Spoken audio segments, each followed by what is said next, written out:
بسم الله، الحمد لله، والصلاة والسلام على رسول الله وعلى آله وصحابته ومن والاه. يا ربنا لك الحمد حمدا كثيرا طيبا مباركا فيه. لا بروغرامي زاد بابتي جانامي في غمري خوشوي صلى الله عليه وسلم قناغي دو قيشتنا تلابري شوارده تسريحه لشعره صلى الله عليه وسلم في غمري خواه صلى الله عليه وسلم يعني باسي قجو شون نيتي ترتيب كردني قجي في غمرك صلى الله عليه وسلم فرموا مسسورا بمان بخيانه. كان صلى الله عليه وسلم في أول أمره يحب موافقة أهل الكتاب ومخالفة المشركين، فكان يسدل شعره. ثم لما بدا الناس يدخلون في دين الله أفواجا وتبين له عداء أهل الكتاب، فعاد إلى عادة العرب وهي فرق الشعر. فعن ابن عباس رضي الله عنهما أن رسول الله صلى الله عليه وسلم كان يسدل شعره، وكان المشركون يفرقون رؤوسهم، وكان أهل الكتاب يسدلون رؤوسهم، وكان رسول الله صلى الله عليه وسلم يحب موافقة أهل الكتاب فيما لم يؤمر فيه بشيء. ثم فرق رسول الله صلى الله عليه وسلم رأسه. قال أهل العلم: والحاصل أن الصحيح المختار جواز السدل والفرق، وأن الفرق أفضل، والله أعلم. وقال شيخ الإسلام ابن تيمية رحمه الله: ولهذا صار الفرق شعار المسلمين، وكان من شروط أهل الذمة أن لا يفرقوا شعورهم. بله باسي داهناني قجي في غمرك صلى الله عليه وسلم أفرمي في غمرك صلى الله عليه وسلم كاتك هاتا مدينة وبيشوتريش دائما في غمرك صلى الله عليه وسلم لو بابتاني كهيتشي لسر النهات وبوخواره ولا لا ينخواي پروردگار وفي غمرك صلى الله عليه وسلم حسي يكون موافقة أهل كتابك شو كان أهل كتاب ظاهر حتى اشتيك هاتا خواره جاء أهل كتاب عادة وابو قجيان برو خوار شاناكر شور يعني كردوا تا في غمرك صلى الله عليه وسلم بوي دركوت كأهل كتابة تبيت جولك وأنا تشني تجايتي في غمرك كانوا أمانة في غمرك صلى الله عليه وسلم لو عادة توازي هنا وريش تصير عادتي في شوي عرب كعرب لستشيبون أو شوية كقجان أكد بدكتور بمشي وقجان ينكر في غمرك صلى الله عليه وسلم شو سر أو عادته أول حديث ابن عباس باس واك على في غمرك صلى الله عليه وسلم قجي داء هنا برو بيشوا بلام كاتك مشركة كان طبعا مشركة كان واعي نكر مشركة كان تفريق يعني كر يعني كد بدولة توقجان وأهل كتاب يعني هنا دا برو بيشوا في غمرك صلى الله عليه وسلم حزك الموافقة أهل كتابك لو اشتاني كأمري في نكراوة عشان كبوي دركوت يعني أهل كتاب شيء كان هل شون قبليش قول راجاري كتر أو شيء وخاي تعالى في غمرك صلى الله عليه وسلم وليش وصل أصلك جاران أهل علم لين محصلي أن بابته أويك يعني صحيح مختار لم بابته أويك دروس إنسان قش داب يعني برو فيشوا ودروس لتيكا شو كان نهي لنا كراوة أجر شيء لا تكردن شاكتره. ابن تيمية أفرمي شعار ودروشمي مسلمانان بوبا لا تكردن يقج وبو يكيك لو مرجانيش كلسر أهل كتاب دان لا ويا أوان بيان نبو خجان لا تكن ويبزان ري أمانة أهل كتاب. بله حلقه شعره صلى الله عليه وسلم. قال النووي: هذا ولم يحلق النبي صلى الله عليه وسلم رأسه في سني الهجرة إلا عام الحديبية، ثم عام عمرة القضاء، ثم عام حجة الوداع. إمام النووي أفرمي في غمرك صلى الله عليه وسلم هرجيس سري نتعشيوه لو صالانيك صالي هجربوه يعني بس يودى صالية كلمة بوه إلا لحندي حالاته لكاتي حديبية أو كتشوبوا عمره رجعان لجيرة دعاء ولا صالي دهاتو كتشوبوا عمرك قضاء كردوا ولا حجة الوداع يعني تنهاب وحج وعمره في غمرك صلى الله عليه وسلم قجي صفر كردوا أجينا في غمرك قجي صفر ناك أنا كسي على صفر كردن سنة صفر كردن سنة نيه صفر كردن يقج سنة نيه إلا أبو حج وعمره هو أبي بيزانين. بالله حلق جوانب من الرأس القزع. في الصحيحين عن عبد الله بن عمر رضي الله عنه أن رسول الله صلى الله عليه وسلم نهى عن القزع، وهو حلق بعض الرأس وترك بعضه، والنهي يقتضي التحريم. قال أهل العلم: فيدخل في القزع حلق مواضع من جوانب الرأس، أو أن يحلق وسطه ويترك جوانبه كما تفعله عامة النصارى، أو حلق جوانبه وترك وسطه كما يفعله كثير من السفهاء، وأن يحلق مقدمه أو مقدمه ويترك مؤخره. بله الليلة باسي قزعك الليلة صحيحين هاتوا لحديثك عبد الله كري عمر خوان للرازيبه فرمي پیغمبری خواست الله وسلم قدغی کردو لا قزع چیا خوشی هر لحدیثکینی کردو رونی کردو تو قزع ويا هندي لا سرت بتاشي هندي كي بيالي توا هندي حلق كي هندي كي بيالي توا طبعا الله امنا هي ظاهرا بو تحريمه شو كيتش تكني لا يدابل تحريم وظاهرنا هي كو هنا ويا اهل علم وتوانا قزع چیا وتوانا قزع ويا هندي لا قجي سرت بتاشي وهندي كي بيالي توا يتر هرچون به بۆ نمونە ناو ڕاستەکەی بتاشی و ئەم لاولاکەی بێریتەوە یان ئەم لاولاکەی بتاشی و ناو ڕاستەکەی بێریتەوە یا پێشی بتاشی و پاشی بێڵیتەوە پاشی بتاشی و پێشی بێڵیتەوە هەر شێوازێکم شێوازانەی کە هەیە هەمووی قەدەغی لێکراوە یان ئەوەتانی ئینسان هەمووی ئەگەر تاشی هەمووی بتاشێ یان ئەگەر یەڵایەوەی هەمووی بێڵێتەوە تۆ بەڵام ئەگینا ئینسان لەم ناوانە تەخفیف کا و سەرەوەی بێڵێتەوە ئەگەر تەخفیفەکە زۆر نەبێت ئاساییە والله أعلم. خضابه شعره وياخذني ريش قج صلى الله عليه وسلم. اختلف أهل العلم في خضابة النبي صلى الله عليه وسلم من شعره، فمنهم من نفاه ومنهم من أثبته، والصحيح أنه فعله صلى الله عليه وسلم. فقد سئل أبو هريرة رضي الله عنه هل خضب النبي صلى الله عليه وسلم؟ قال نعم، كما أخرج البخاري من حديث عبد الله بن موهب قال دخلت على أم سلمة رضي الله عنها فأخرجت إلينا شعرا من شعر النبي صلى الله عليه وسلم مخضوبا. وعن ابن عمر رضي الله عنهما أن النبي صلى الله عليه وسلم كان يلبس النعال السبتية ويصفر لحيته بالورس والزعفران، وكان ابن عمر رضي الله عنهما يفعل ذلك. زنایان خلاف يعني يا پیغمبری خدا صلی الله علیه و سلم قجی بۆ یاخ کردووە یا بۆ یاخی نەکردووە. طبعا ما حديث مان هەیە کە قژ بۆ یاخ کردن سنەتە وەکو حدیثی قولی، بەڵام لەوەوە کە ئایا پێغەمبەر خۆی کردوێتی کۆمەڵێک وتویانە نەیکردووە کۆمەڵێکیش وتویانە کردوێتی، بەڵام ظاهیر حدیثەکان حدیثی صحیحمان هەیە کە پێغەمبەری خدا صلی الله علیه و سلم کردوێتی. بۆ نمونە حدیثەکەی ئەبو هورەیرە کە پرسیاریان کرد ئایا پێغەمبەری خدا صلی الله علیه و سلم بۆ یاخی کردووە فەرموویەتی بەڵێ. ولا بخارية هاتوا أو الصحابة أو تابعية بابلين الله شو مالي أم سلمة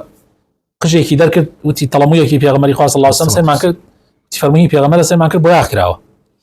ابن عمر فرمي رضاي خوالي بيفرمي بيغمري خاص صلى الله عليه وسلم كان يلبس النعال السبتية. النعال السبتية يعني جور نعلي كلا بيس دروس سكرا توكي نبو توكي بسر ونبوة يعني وكو مش شحاتاني قومان بس يو لبيس دروس سكرا و پیغمبری خدا صلی الله علیه و سلم سر يعني الريشي بتايبتي زياتر چونکە سبيتي للريش ابوه پیغمبری خدا صلی الله علیه و سلم باورس و زعفران زردي اكرت بله وابن عمرش دائما واي اكرت بله. مسألة خضاب الشعر بالحناء للرجال لا بأس به،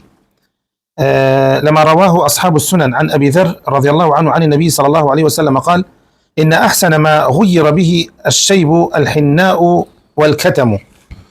أما التغيير بالسواد الخالص فلا يجوز للرجال والنساء لقول النبي صلى الله عليه وسلم غيروا هذا الشيب واجتنبوا السواد، كما روى أبو داود عن ابن عباس رضي الله عنهما قال قال رسول الله صلى الله عليه وسلم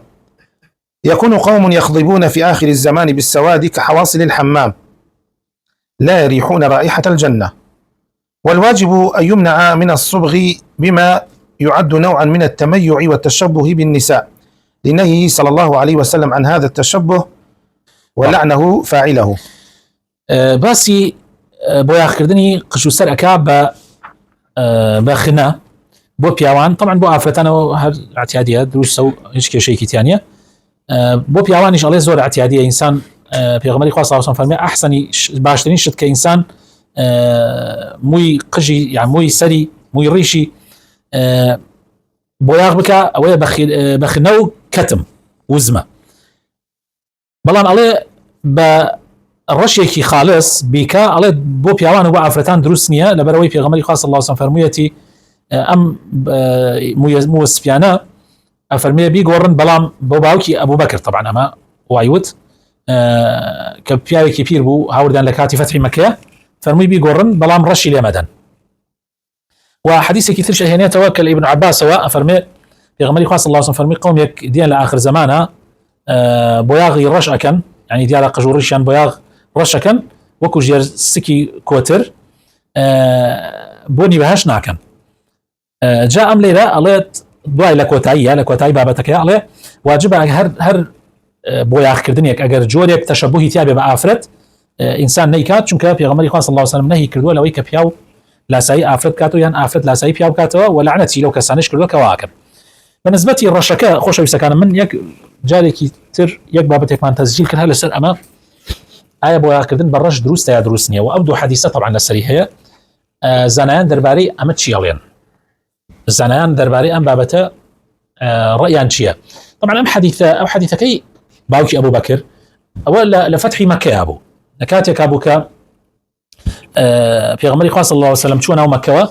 باوکی ئەبوو بەکر هێشتا ئیمانی نەهێنا بوو سەرڕێشی پاک سپی بوو لە پیرێتیە طبعا ئەبوو بەکر خۆی تەمەنی تقریبا نزیکەی 60 ساڵێک بوو ئەبێ باوکی تەمەنی چەندە بێ ینی هێنایان بە چواردەسی هێنایان بۆ لای پێغەمبەری خوا صلی الله عليه وسلم پێغەمبەری خوا صلی الله عليه وسلم طبعا بەیعەتی دا بە پێغەمبەر و ئیمانی هێنا پێغەمبەری خوا فەرمووی بۆ ئەم قژوڕیشەی بۆیاغ ناکەن بۆیاغی کەن بەڵام ڕەشی مەکەن. طبعا حديثك البخاري آية زانياني حديث ألين أو شيء واجتنبوه السواد أليه وزيادة يكيك للرأي كان قصيتنا حديثك يعني أصلا في غمري خاصة فرميتي بيقورن أليه أوز يعني يكيك للرأي كان قصيتنا حديثك أجينا أول حديثك نية باش يعني لحديثك قريما أجر بشر بلا حديثك زانيان ألين أوانيك قناعتي أنواع أم وانية حكمك ألين أو حديثة كليلة أفرمي الرشي مكان أو بو تايبت بو باوكي أبو بكر شو كتمني جورب والناكري بياويكي لو تمن جورية ريشو سري رشبي حريشو سري رشبي عيبكي زور جوربو يعني بو ناكري بو أو بالتأكيد أو بو غيري أو اعتيادية بس بو أو اعتيادية شو كبيغمري خاصة أصلا نهي لك هس نكردوها كاتي الرشي عن كردوها يجبو الرشي عن كردوها بس بو أم أجر حديثك وجتنبوا السواد وجنبوه السواد يا وجتنبوا السواد أجر حتى بشي بلا حديثكيش الله مقصد أو أبوه أم حديثي تلك إيتيرنا طبعا أنا لبخاري أنا لمسلمة الباني صحيح كردوا إمار بس هنا كيش الباني برين صحيحة الردي علماء لباري أم حديثة وتشيه يعني كأما آية حديثة يجي قوم يكتي لآخر زمان سروريشان رشيا كان وكو جير زكي كوتر أفرمي النار ونبهش طوبوني بهش شناكن علماء أفرمن مقصدي في غمر أو أني أنا بروي يعني رشيان كردوا وين أشرباج تو يعني مقصد أو النية قالنا ما باسي قومان يكتل آخر زمانه أو قومان مثلا بون من يكي لصفات كان الأوية مثلا رشكا تيجي هنا أمانة مثلا ظالم من استمكار مثلا أمانة قوم يدي أوان لمواصفات كان يعني ما قال حديثك صحيح جبه جانب الأول إما تشنجارك عرض ما نكردن أم بابته بقرو برديكي زورتيايا يعني أم بابته شن رأيتيايا وملخصي أم بابته بعام وبقشتي رش بويا كردن سنته أجر إنسان ضلي مرتاح نبو بالرشكة أو أتواني الرنجي تريت يا كوكا مثلا بقول من الرنجي كي قوي من هذا الشيء بون منه يعني ترى المهم أمسي الرأي با حيج كسي حصلينا كوادر خاك أو بطل فيلم أنا كسي وعظاني كو رشي كردو يعني جاري ويا أمرش كردو بطل علامتي عيب وعارك يزول قرب شخصك عشان يبيعك يشارك عشان يبيعك يصل خش رشكا ريش رشكا يعني وكل شيء ها شلون نجي زيناكا دزيكا قندريكا بيا كل شيء ها مالي خلق أخوة بحرامي ها والي كذا نو وانية بابا شوفي ودي بو موضوع أنا وانية أم بابتا كوما لكرين حرام ما حرام ما هو حرام أنا نية كواتو لي تيجيشتيتا وأول شيء كحد اعتيادي بحلال إذا يوش كشيء يعني كوما لك وعلن ولو بين الشك كوما لك ترين ألين بو بيا يزور بير نكري باشا أول شيء كجنس بأسايا وأجر زرد كبكات يعني رنجة بقرد لا للرشوا بو قواي بو باينجاني اعتيادي ترى باش ترى والله أعلم أما الرأي كان جاء مزور جرينجا دواي هر جاري كتير بالله بكرة توبة تانية اشتكي شاكر قبل إسفادة ليك ماله الأمر بإعفاء اللحية أمر النبي صلى الله عليه وسلم بإعفاء اللحية فعن عبد الله بن عمر رضي الله عنهما قال رسول الله صلى الله عليه وسلم أنهكوا الشوارب وأعفوا اللحى وفي رواية الصحيحين خالفوا المشركين أحفوا الشوارب وأوفوا اللحى وما يفعله بعض الناس من حلق اللحية وأوفروا والله أعلم ما زنبوتي وأوفروا اللحى بله وفي رواية الصحيحين خالف المشركين احفوا الشوارب وأوفروا اللحى، ليلا نسرى وأوفوا. والله وأوفوا نسرى بس. وما يفعله بعض الناس من حلق اللحية أو أخذ شيء من طولها أو عرضها فإنه لا يجوز لمخالفة ذلك لهدي رسول الله صلى الله عليه وسلم وأمره بإعفائها. قال الشيخ ابن باز: من احتج بفعل ابن عمر رضي الله عنهما أنه كان يأخذ من لحيته في الحج وما زاد على القبضة فهذا لا حجة فيه، لأنه اجتهاد من ابن عمر رضي الله عنهما، والحجة في روايته لا في اجتهاده. بله الله يلانوي الريش أمر كردن بيلانوي الريش. الله حديث معناه في غمري صلى الله عليه وسلم فرمي الشوارب تام كم كنوا هل ليرة أنهيكو يعني هلا بندريكا والريش بيلا نوا ولا حديث كتير على مخالفة جولا كب المشركة كان بكن شوارب تان حفا بكن والريش بيلا نوا وأويك خلقي كأمره الريشة تاشيت يان لم لا ولاكي لدريجكي ولم لا ولاكي أبا الله أمد روسنيات كما مخالفة هذه في غمرة صلى الله عليه وسلم ومخالفة أمر كردني في غمرة بإعفائي. الشيخ بن باز وتيت يركسك أجر أسركي ابن عمر كاتب بلقى لكاتي حاجة ابن عمر توزي كرتي كردته أم لا ولا يعني بقدر إنك بستيك يلاو باقي كي ينكرده الله ما حجني شنك أو اجتهادي ابن عمر خويتي حجة للروايات ابن عمر أنك لاجتهادها مسألة يلانوي ريش وكرت كردنوي وتاشيني ومسألة الشوارب أما بابتك الظاهر إنسان ظاهر ظاهرك وربقري باشا أيش يلانوي الريشة يلانوي الريش بو معناه كدسكاري نكرت يعني للراسية أما قولك يعني كابن أباز باسك وفر الرحام لحام مقصد ونيك يعني هربري ديتو تردسكاري نكري أما قولك علماء رأيا وايا كومال العلماء رأيا وايا حتى مسألة حفكر دي ساقت أو حديثة وظاهري ورقري أبي شوارب حفكي ده مع العلم ده مع العلم السعودية كان كسيانية حفيكة نا شيخ بن باز ونا غيري شيخ بن باز مصر كان يعني حفيا كان بويا ريش علامتي دين داريتي وعلامتي إسلامتي وبرشواربش دو سنة وعي هي يعني بيقري ليو بكرة تدر يعني وكو كرتي كيتا وبكرت كردنوا مقصد زياتر لو حديثة أويا بالنسبة للشيخ بن باز كأو فرمايش فرمو كنا أبي حبايش شوي لم لا جيرو بيجيريو يعني بلقى حديثك يعني أثرك ابن عمر ناكلة بلقى قصك ابن باز راسه يعني صحابة قصي صحابة بتنيا ناكلة بلقى بس دلنيابة هيج كسيك أوني ابن عمر شوني في غمرنا كوتوا صلى الله عليه وسلم حر تطبيقي حمول يني في غمري كردوه صلى الله عليه وسلم حتى شون في كان يلقردوه ابن عمر مشهورة لأنه صحابة كلها مو كسيزات المتابعين في غمري كردوه صلى الله عليه وسلم وحتى الشيخ بن باز خوي بلا الشيخ بن باز خوي برو انت ماشا كان بزانم اجر لو نزعت الريشي هبو او توزي لبردمو قليله ممكن اجر بلا الشيخ بن باز كوسيك وسنيه خذ يار لبردمو توزي الريشي اجر يجي بيجي لو زعت الدريج نابي مستحيله يعني الريش اجر بيتي لي تو حبيتي لي تو اجر ششط لي جبال ششط لك دريج بيته يعني ابي توزيك امام يعني اجمل لخومان به يعني يكسر حال مالنا يقصي هركسك بيس يكسر حال مالي من لقل أوان ريش هبي ريش إن قبلهم ناكري ريش دسكاري نكري للراسيات هركسيات وانينيكا كيف خويتي خواج زي خيري باتوا بس نيكا باهيني وسر أمتي إسلام كدسكاري نكري بعيش شوي أوانيك أيانو دسكاري نكري يعني لكردستاني خو معنا خلقي كي زور أيانو دسكاري نكري هر هم يان دسكاري نكري أنا هكرتي يان كردو طاو يشار ريشان أواد ريش ويسكرتي يان كردو جوان وهكذا هي كلانتا ريشكي يعني خروج جوان ايتب اما ابي اقام لخومن به زور سريع انا حاول مالينا يا ابوها مقسيه ويا ابي اقام لخومن به زور سريع حكم لنا سلام بابتنا بله. لحيته صلى الله عليه وسلم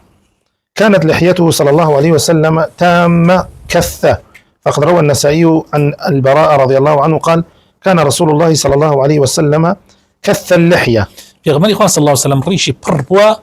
تنكيتي أنا بوا بر بكاملي ويعني حمو ريشين بوا بله. وعن علي بن أبي طالب رضي الله عنه أنه صلى الله عليه وسلم كان عظيم اللحية. في غمر إخوان ريشي دريج بوا يعني ريشي بر بوا عظيم اللحية معناه كأوية ريشي بر بوا تائرة أو السين ودواكار من الخويف الرجال وخاتنا وجوانا كان يخون رحمن فيك ولما قبول كتبه وصلى الله وبارك على حبيبنا محمد وعلى آله وصحبه أجمعين.